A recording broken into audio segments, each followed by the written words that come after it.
Welcome back, everybody. So glad you could be with me here.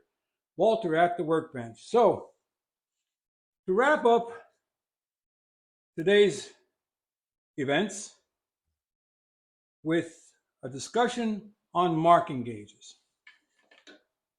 So,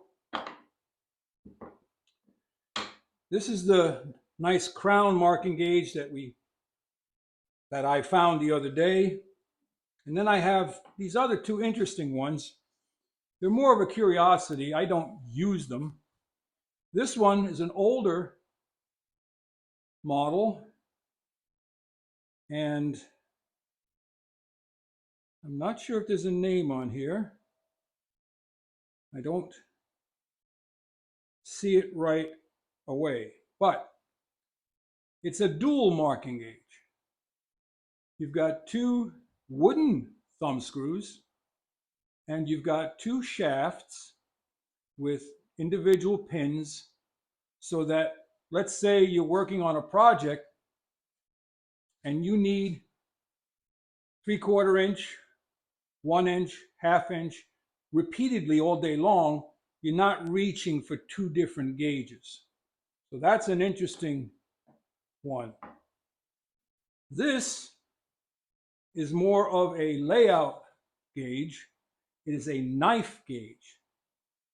It has a knife instead of a point, and it's meant to cut a precise knife wall. And depending on the direction you put the knife in, it will either cut the straight side of the knife wall to the outside or to the inside. And that's important when you're doing layout. This is a knife marking gauge or a cutting gauge. So, what is a marking gauge and how is it used? Simply put, as I mentioned in the short video and the long video, when we plane a surface flat, that becomes our reference face. And then we also have a reference edge. Okay, it can be either this one or it can be this one. You have to determine which you're going to use and which is going to be square. So, in this instance, this is my reference edge. Now, the next step in preparing this wood is to get it to an even thickness. So what we normally do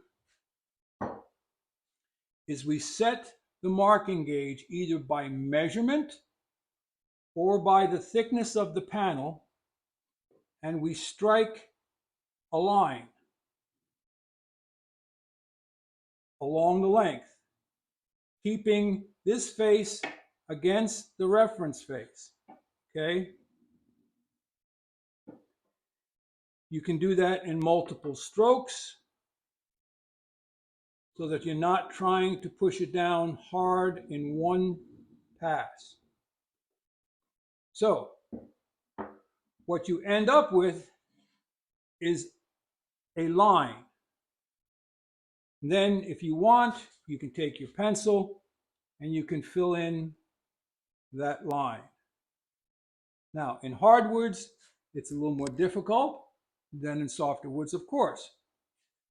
Some of us then put a bevel on that edge, on that corner, take the arris off, right to that line. So that becomes a visual reference when we're planing this surface. As we see that bevel go away, we know we're getting close to finished thickness. You also mark the end grain, the opposing edge, and if you start out on a little bit of a tilt, it's easier, and then the other end grain. So you're marking all four sides. All right? You're marking that line on all four sides.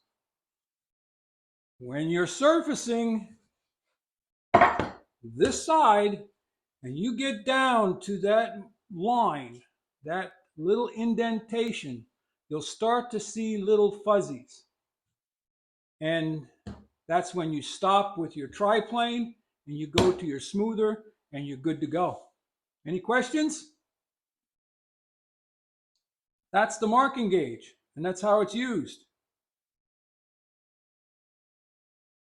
You can also use it for laying out mortise and tenon. If you only have a single, you can do that. It just takes a little more time. We'll talk about the mortise and tenon gauge another day, but that's about it. Reference face, reference edge, and away you go. And then once you get your board or your panel thicknessed, you then can look at either using a marking gauge with a longer beam to lay out your width, or you can use your square, or even just a ruler to go from here to there. So glad you could stop by. Hope this helps someone. Like, subscribe, and share. If you don't have a marking gauge, there are ways to making them very inexpensively. Sometimes all it takes is a sharpened screw, and you're good to go in a board. Walter out.